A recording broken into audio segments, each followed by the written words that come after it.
En esta oportunidad vamos a continuar con el tema 2 referente a la arquitectura de un sistema satelital. Vamos a seguir con las funciones del segmento de control. Como he comentado, uno de los segmentos que constituyen un sistema satelital es el de control. Entonces, las funciones principales que tiene el segmento de control está en la lámina.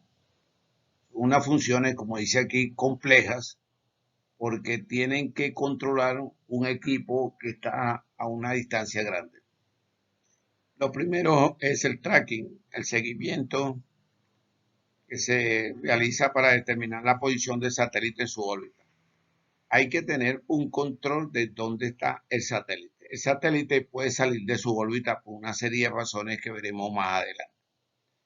También están las operaciones de telemetría para adquirir y registrar los datos del estatus del satélite. Y las operaciones de telecomando para interrogar y controlar las diversas funciones del satélite. Son tres funcionalidades muy importantes.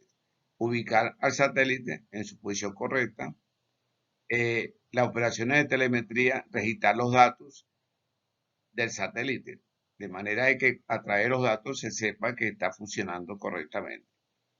Y las de telecomando para interrogar y controlar las diversas funciones del satélite. El satélite tiene una serie de subsistemas, como hemos visto en la primera parte del tema, que tienen que ser controladas. Están las operaciones de control para determinar parámetros orbitales, para programar todas las pasadas del satélite y para monitorear y cargar el computador de a bordo. Bueno, aquí tienen las funciones del segmento de control. Esto puede ser, la figura presenta un posible segmento de control. La estación terrena de control tiene como función, esto lo acabamos de decir, aquí se está repitiendo, las siguientes operaciones: seguimiento de la posición del satélite, la posición angular y distancia, y determinación de la orientación cuando la estación espacial se coloca en órbita y en posición después de su carga útil. Hay dos momentos con el satélite. El satélite hay que ponerlo en órbita, entonces hay que hacer un seguimiento sobre cómo va avanzando la colocación del satélite hasta llevarlo a su órbita final. El satélite, cuando se lanza, no se coloca en su órbita final desde el principio, sino se realiza en diferentes etapas, ¿no? Hasta llevarlo a su posición final. Y después que está en su posición final, chequearon la posición en su vida útil, ¿no? Entonces, todas estas son telemediciones que hay que realizar. Durante la posición, durante el tiempo que el satélite se coloca en su órbita final y en su vida útil, se gasta el combustible para el cual fue dimensionado. Esto es muy importante porque el satélite puede tener una vida útil de 5, 10 o 15 años y hay que calcularle el combustible. Que en la primera parte del video yo usé la palabra gasolina, pero solamente para que quedara claro para el alumno que el satélite también tiene un combustible. Hay varios tipos de combustible, pero el que más se usa se llama hidracina con H. Bueno, continuamos con la estación de control. Se realizan telemediciones de diversas funciones a bordo. Supervisión de las funciones de telecomunicación, en especial de las portadoras de los diversos transpondedores. En los transpondedores, que expliqué que era un equipo al cual le llega una frecuencia y él la cambia a otra frecuencia, está el ancho de banda, o sea, las portadoras. En la portadora, hay portadoras que se usan para televisión, otras para audio, y entonces él tiene que chequear cómo están funcionando los transpondedores y en relación con las portadoras. Además, El centro de control tiene una variedad de funciones adicionales como activar o modificar las configuraciones alternativas de operación respecto a la conectividad y cobertura. Y aquí lo dice, y estimar el combustible remanente en el satélite. Tienen que estar chequeando el gasto del satélite, del combustible. El combustible de satélites se gasta en dos momentos. Cuando se coloca en órbita y después que se coloque en órbita, él se va gastando. Cada vez que el satélite se sale de órbita y hay que volverlo a poner en su órbita correcta, se gasta el combustible. Entonces, por eso que tienen que chequear que el combustible está gastando correctamente. Ok. En el caso de el país, eh, el sistema de control terreno, aquí dice en sus siglas en inglés Ground Control System, del Cemento Espacial de Benesat. Benesat era el nombre que tenía el Simón Bolívar. Y él tenía, o aunque no está el satélite, están las dos estaciones de control. Una está en el Sombrero del estado Guárico, pero ella existe, ella no ha desaparecido. Y otra está en la estación de control de respaldo en Luepa, estado Bolívar. Ellas siguen funcionando o están ahí, todo el equipamiento está ahí. Eso está constituido en una gran cantidad de antenas y está toda la infraestructura para controlar el satélite. Cuando se coloque otro satélite en órbita, pues sencillamente se seguirán usando. Pero lo importante es que tiene que haber un sistema de control principal y un sistema de control de respaldo, por la importancia que tiene esto en el funcionamiento de un sistema satelital. En la figura se muestran algunas antenas de la estación de control y de la estación terreno. El sistema de control terreno tiene lo que se llama también un telepuerto. Y este telepuerto tiene 9 antenas en totalidad. Para organizar el diseño de esta estación, algunas antenas son de múltiple uso para antenas del GCC y el telepuerto. Aquí en la figura se muestran 3 antenas. Entonces, un telepuerto es el nombre que se le da a un conjunto de antenas, ¿no? En el caso del telepuerto de aquí, tiene 9 antenas. La figura muestra un telepuerto, pero no corresponde al de aquí, solamente para mostrar el concepto. En este caso hay 10 antenas. ¿Por qué hay varias antenas? Bueno, porque las antenas hay que hacerle mantenimiento y cuando la antena que está controlando el sistema requiere mantenimiento, hay que usar otra. Esa es la función. También por razones de seguridad, tener varias antenas. La antena, aunque es un elemento muy pasivo, se puede dañar. Bueno, seguimos con la estación de control de respaldo. La configuración de la estación terrena de control de respaldo consta de 2 antenas que operan en la banda C con diámetros de 5 y 13 metros respectivamente. Esta estación terrena de control recibe en tiempo real la información referente a los datos de la telemedida y telemando que fueron registradas en la estación terrena de control principal ubicada en el Sombrero. Aunque es la estación terrena de respaldo, de control de respaldo, ella está recibiendo en tiempo real toda la información que está manejando la estación terrena principal. Porque si se presenta una falla en la estación terrena principal, bueno, la estación de respaldo puede tomar control del sistema. Aquí tienen una figura que muestra cómo funciona esta estación terrena de control. Ella realiza 3 funciones: seguimiento, telemedida y telemando. La figura muestra el cemento espacial que está representado por el satélite y en la parte inferior está el TTC, o sea, la estación de control. Fíjense que tiene, como he comentado, tiene funcionalidades: seguimiento, telemedida y telemando. Hablemos del seguimiento, que está aquí colocado en un rectángulo de color rojo. Hay que hacerle seguimiento al satélite. Con el seguimiento se pretende llegar a conocer la posición y velocidad del satélite, poder calcular su trayectoria, predecir sus posiciones futuras. Entonces, ¿quién hace esto? El seguimiento. Entonces, en el sistema de control está una parte que se ocupa de saber exactamente dónde se encuentra el satélite en cada momento. La parte de telemetría. La telemetría se refiere al medio por el cual las medidas que se llevan a cabo en el satélite o por el satélite son transmitidas a la estación terrena. Hay señales que se transmiten de la Tierra al satélite, pero también señales que se transmiten del satélite a la Tierra. Todo eso lo hace la telemetría. Entonces, hay la parte que está haciendo el seguimiento y otra parte que se está ocupando de la telemetría.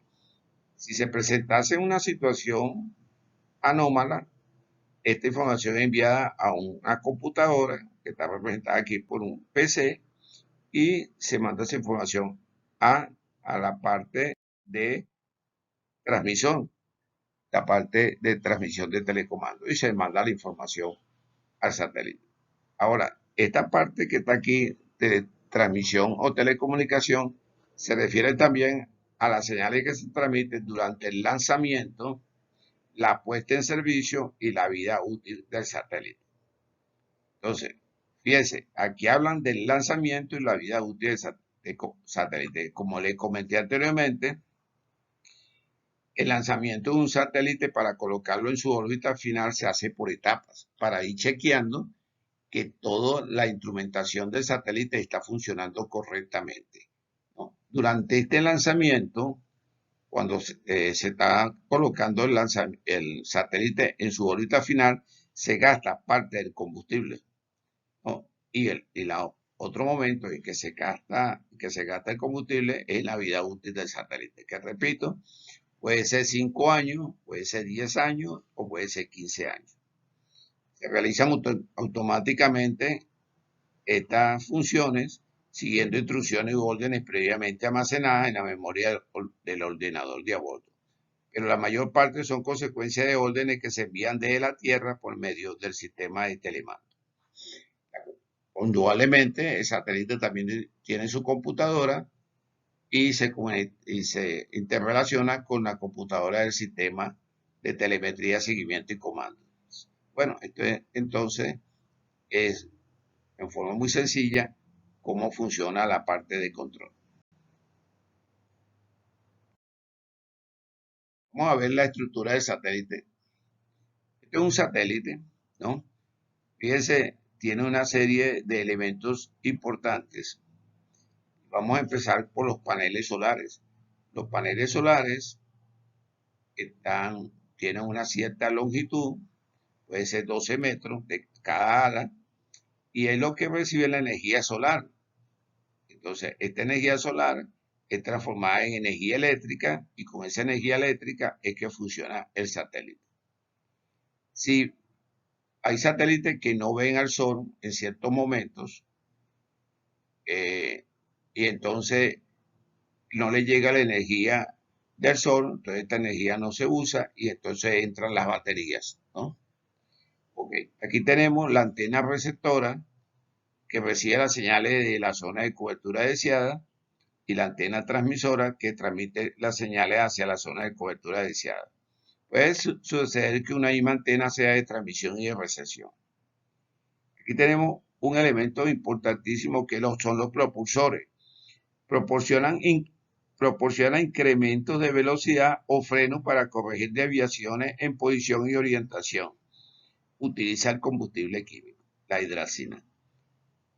Estos propulsores se utilizan cuando el satélite se está colocando en su órbita final o cuando el satélite se sale de su órbita. Entonces entran en juego los propulsores y con estos propulsores se vuelve a colocar el satélite en su posición. En esta funcionalidad se gasta el combustible. Por eso hay que tener mucho cuidado cuando se dimensiona los recipientes, ¿no? Los tanques de los combustibles, que por lo general son 4, y se llena de combustible que es hidracina, Recuerde que yo usé la palabra gasolina en el otro video, pero solamente para explicar qué es lo que quería decir, que el satélite también necesita de un combustible, pero no es gasolina, es otro tipo de combustible, que es que no, que se llama hidracina por lo general. Entonces, esta es la función de los propulsores. Funcionan cuando hay que poner al satélite en su órbita correcta. Aquí aparece otra vez el concepto de transpondedor, amplifica la señal recibida, la traslada a su frecuencia correcta y la entrega para retransmitirla a la Tierra. Ya recibe una frecuencia en enlace de subida, la cambia a una frecuencia en enlace de bajada. Pero atención, el transpondedor también tiene el ancho de banda para el cual fue dimensionado el satélite.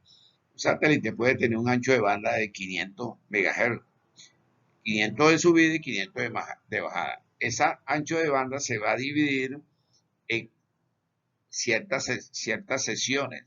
Y en esas sesiones, como hay un ancho de banda entonces menor, pues está dividido el ancho de banda, se colocan las portadoras donde se va a transmitir la voz, la data y el video, si el satélite es de telecomunicaciones.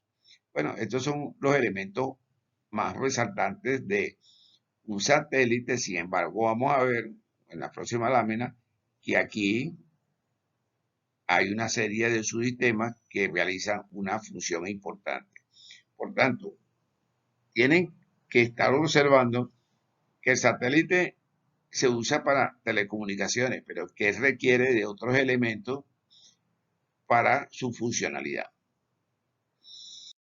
Aquí los tienen.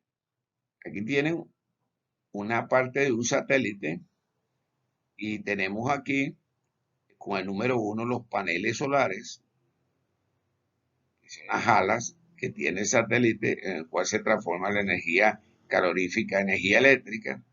Después tenemos con el número 2 la plataforma y la carga útil. Aquí es donde están una serie de elementos, que es lo que son estos subsistemas que están aquí, que están resguardados mediante unos, ¿cómo diría? Unos elementos que tienen color amarillo. Ese color amarillo, porque esa es la cobertura que se le da al satélite para resguardarlo del calor. Después tenemos con el número 3, en este ejemplo que está aquí, hay una antena que está transmitiendo, recibiendo en la banda QSUM hacia el este. Con el número 4 está hacia el oeste, otra antena. Tenemos 5, la antena que trabaja en la banda C. La banda C. Con el número 6 está soporte para la antena de telemetría y telemando. Fíjense que hay una antena solamente para eso. La número 6. Y la antena QSUA. Entonces, la conclusión de esta figura, que este es un satélite que está transmitiendo en diferentes bandas. Y si está transmitiendo en diferentes bandas, quiere decir que está transmitiendo diferentes servicios. Ok, entonces este segmento especial, aquí hay unos elementos que constituyentes del satélite, pero el satélite también tiene un subsistema de estructura, un subsistema de propulsión, un subsistema de control y orientación, un subsistema de energía, un subsistema de telemetría, un subsistema de comunicaciones, un subsistema de posicionamiento y un subsistema de carga útil. Como ven, es un aparato bastante complejo, un satélite. Dicen que es un repetidor de señales. Bueno, de cierta manera es cierto, pero tiene una construcción increíble. Por eso es que aquí participan ingenieros electricistas, ingenieros electrónicos, ingenieros de sistemas, ingenieros térmicos para poder producir este equipo.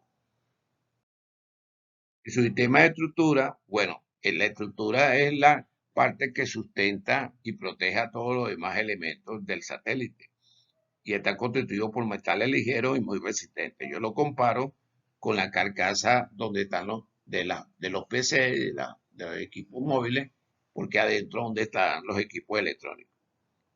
También hay un sistema de propulsión compuesto por múltiples motores o impulsores de bajo empuje que sirven al satélite para realizar pequeñas conversiones y cambio de velocidad para controlar su orientación en el espacio y proporcionar el control adecuado de los parámetros de órbita. Este sistema de propulsión es el que he dicho que se usa cuando el satélite se sale de su órbita. Está también el subsistema de control y orientación. Ajusta la órbita y la altitud del satélite. Se ocupa de monitorear el funcionamiento de los sistemas del satélite, así como la posición y velocidad del mismo. Orienta los paneles solares hacia el Sol, sin importar cómo esté posicionado el satélite. Esto es importante. Los paneles solares tienen que estar orientados hacia el Sol. ¿Por qué? Bueno, porque recibe la energía calorífica, ¿no? Entonces, fíjense, tenemos el subsistema de estructura, el subsistema de propulsión, el subsistema de control de orientación. Pero esto sigue. Está el subsistema de energía. Este indudablemente es el que genera y almacena y regula y distribuye la potencia eléctrica. En él se incluyen baterías y los paneles solares, ¿no? Es la estructura responsable de suministrar energía a los sistemas satelitales. La fuente primaria de energía la constituyen los paneles solares, mientras que la batería se encarga del suministro de energía secundaria. Fíjense que también el satélite tiene sus baterías y que son muy importantes porque si se produce un equinoccio o un solsticio, en esos momentos el satélite no ve el sol, entonces entra en función las baterías. Está el sistema de telemetría, esto ya lo hemos comentado, el encargado de hacer contacto con las estaciones terrenas con el fin de recibir órdenes y darle seguimiento. Esto permite el correcto mantenimiento de los subsistemas del satélite. El blindaje térmico. El blindaje térmico es este blindaje de color amarillo que tienen normalmente los satélites. Es un aislante que se coloca en el satélite y que protege a los instrumentos del satélite de los cambios bruscos de temperatura. Por eso es que participan ingenieros térmicos. Y en el video, los dos videos que deben ver porque son muy importantes, se explica claramente cómo se realiza este blindaje térmico. Y por eso es que los satélites tienen por lo general un color amarillo.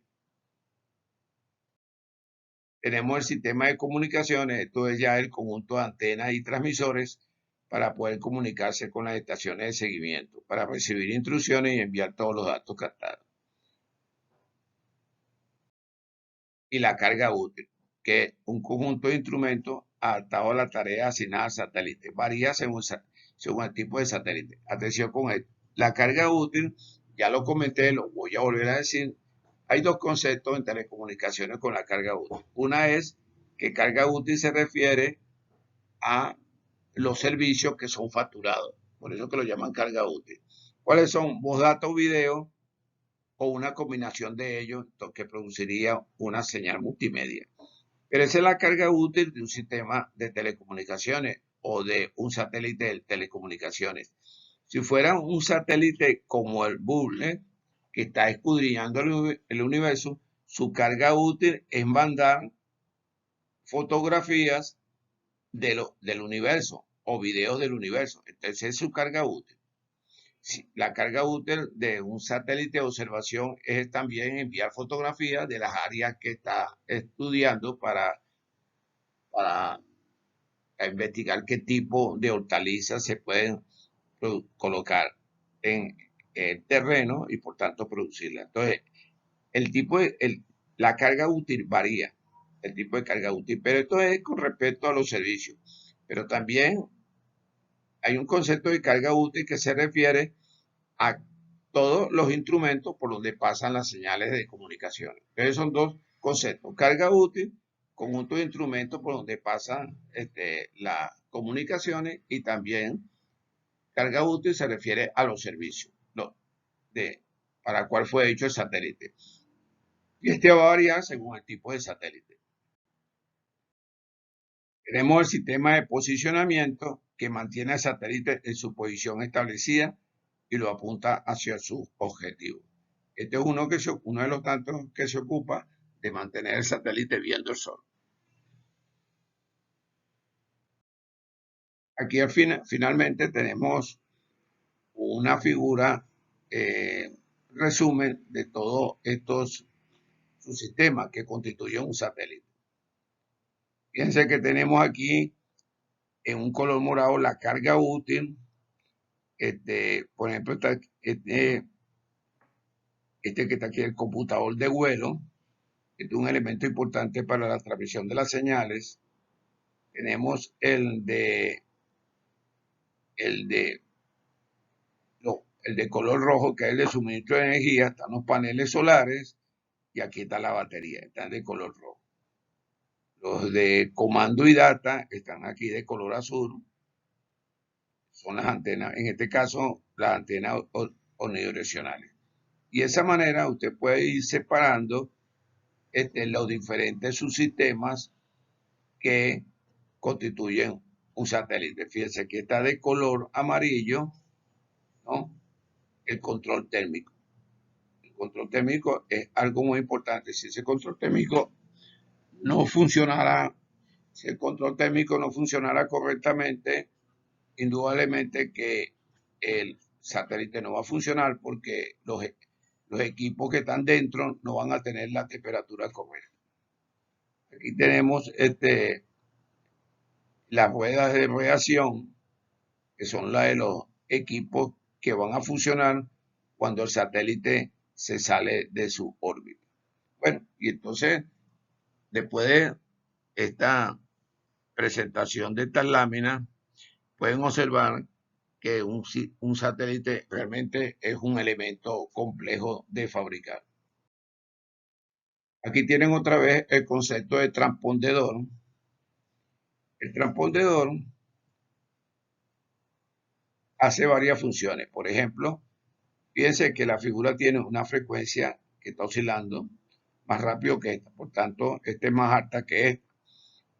¿Por qué? Porque aquí hay 14 GHz subiendo y 12 GHz bajando. Entonces, una función del transpondedor es cambiar esa frecuencia. Pero el transpondedor también he comentado de que es donde está el ancho de banda. No está mostrado en la figura, pero está el ancho de banda. Ese ancho de banda es dividido en varios segmentos porque en un rango de frecuencia se va a colocar el audio, el video y en otro la data, o se pueden poner juntos. Entonces, eso no está mostrado en la figura. Entonces, aquí llegan 500 MHz, por poner un ejemplo.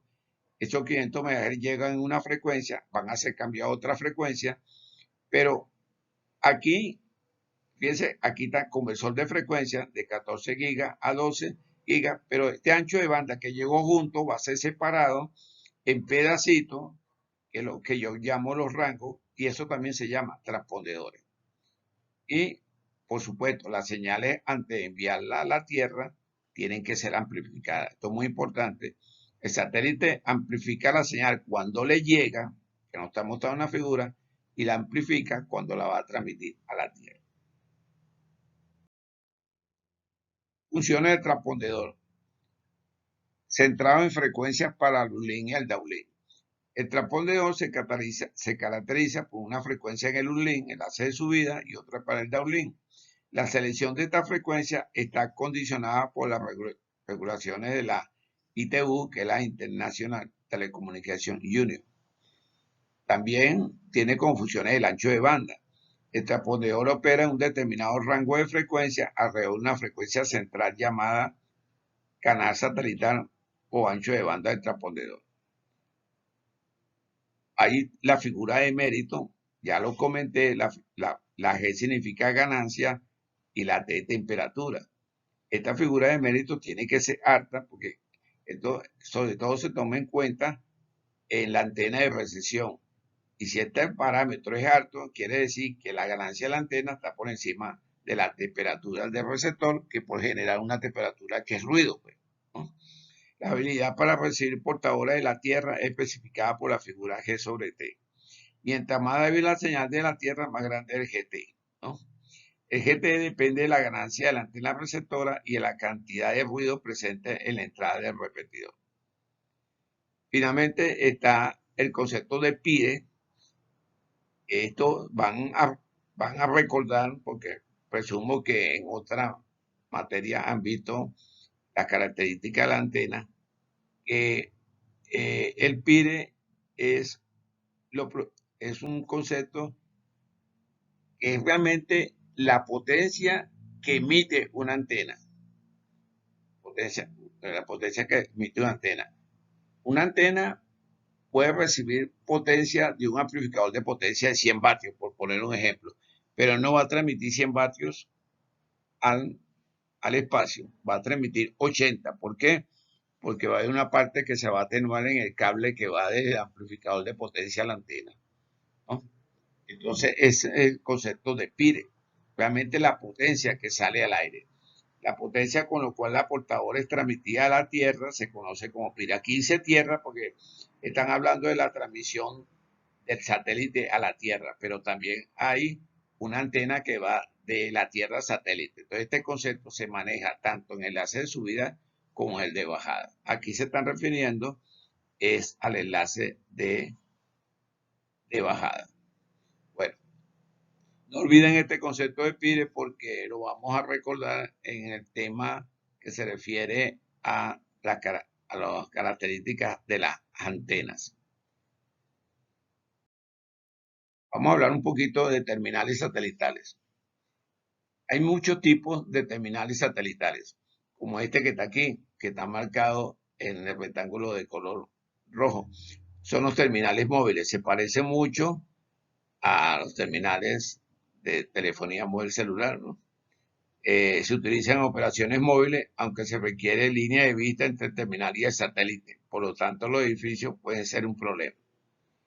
Algunos terminales pueden transportarse, pero el terminal no puede moverse durante una llamada. Por ejemplo, que está aquí, el que sigue, es un terminal transportable. Usted se lo puede llevar, pero después que llega al sitio, tiene que quedarse ahí para que pueda recibir la señal del satélite, ¿no? Tiene una antena muy direccional y significa que el terminal no puede moverse durante una llamada. La antena direccional tiene un haz de ancho y es fácil alinearlo con el satélite. Bueno, este tipo también de terminales existe. Existe que lo que llaman terminales terrenos, la mobile, tiene una antena direccional y significa también que el terminal no puede moverse. Él tiene aquí un cobertor que aquí se ve más grande, aquí abajo, que llaman radome, que es un cobertor que se le pone a las antenas de manera de protegerlas contra los efectos atmosféricos. Radome o radon en inglés. Aquí tenemos los terminales móviles marítimos. En la actualidad, bueno, los barcos usan este tipo de terminales satelitales, ¿no? Para comunicarse, tener comunicación con el resto del mundo, ¿no? Los barcos usan estos terminales. Estos terminales pueden ser de diferentes características. Y la mayoría usan antenas de seguimiento y usualmente son montados en una cúpula para protegerlo del agua. Esta es la cúpula que se llama radome, ¿no? Por supuesto, en, en el mar es muy importante por la salinidad, proteger a las antenas. Entonces se le coloca este protector, ¿no? Bueno, esto es, ¿no? Como pueden ver, hay diferentes tipos de terminales satelitales.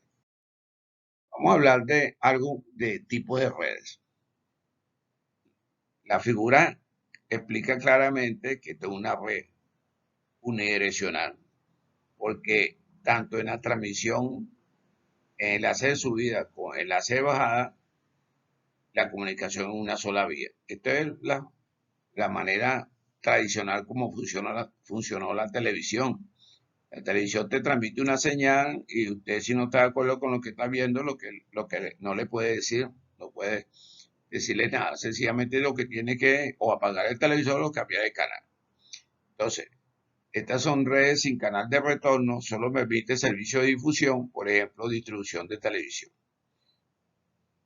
Ahora bien, en la actualidad, las comunicaciones no son unidireccionales porque son bidireccionales. Si usted tiene DirecTV, por ejemplo, en su casa, sabe que puede comprar una película a través del mismo sistema. Eso quiere decir que usted se comunica también en sentido inverso. O sea, hay comunicación en los dos sentidos. Aquí tienen unas redes híbridas. Es una red híbrida, se llama así porque tiene canal de retorno. Fíjense, aquí está el sistema celular. Fíjense que este es un sistema en un solo sentido. En un solo sentido.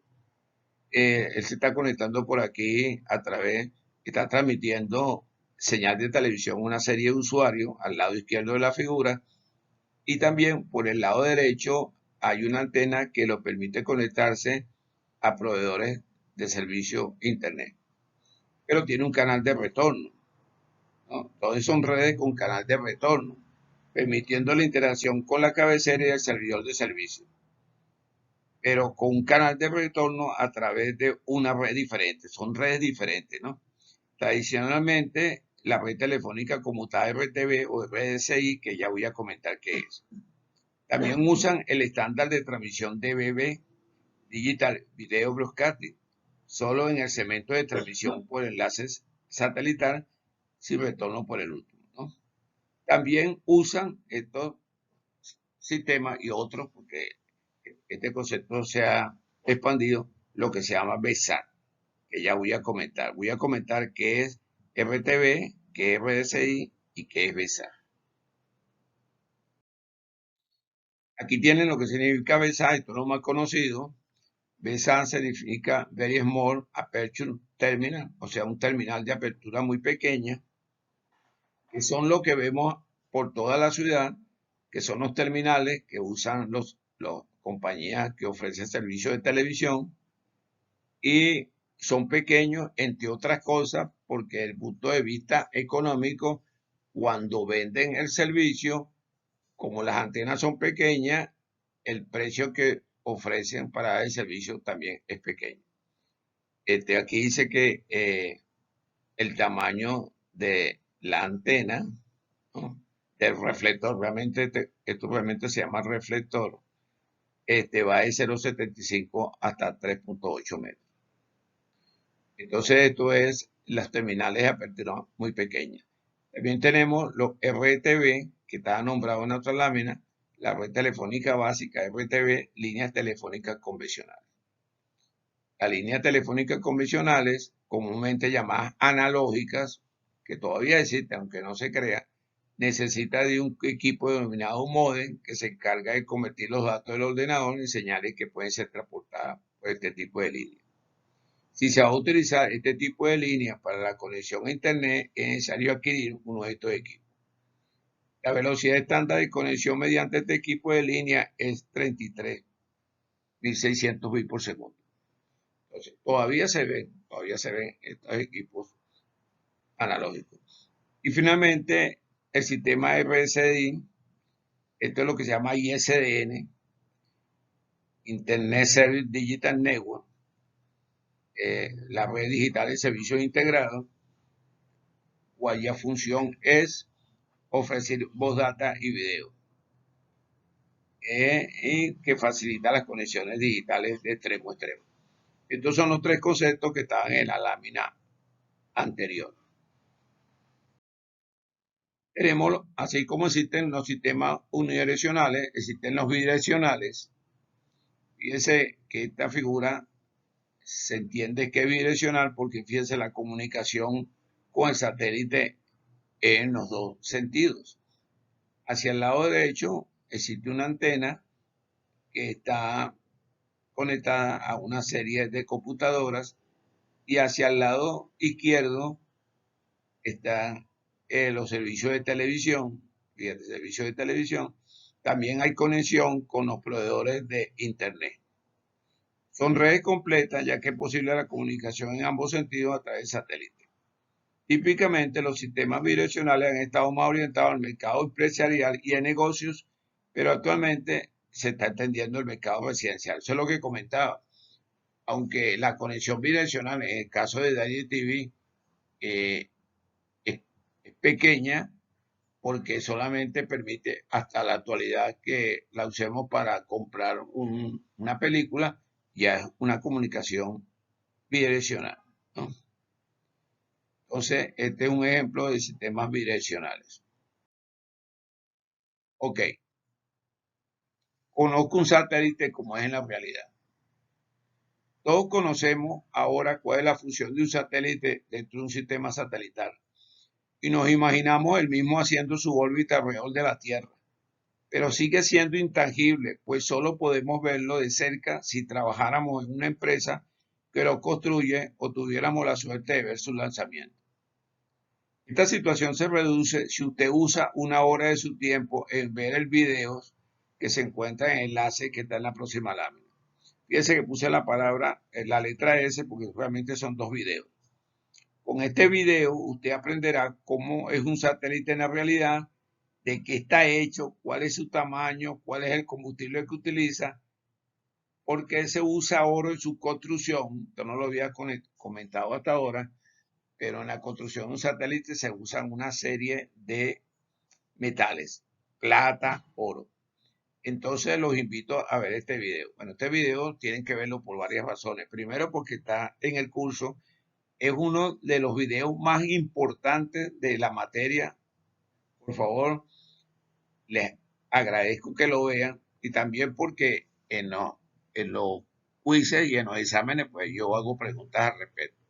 Entonces, no hay muchos videos que enseñen cómo se construye un satélite. Y este video explica desde el inicio hasta el final, hasta el lanzamiento del video, cómo se realiza todo ese proceso. Aquí tienen los dos videos, los tienen en el material de apoyo.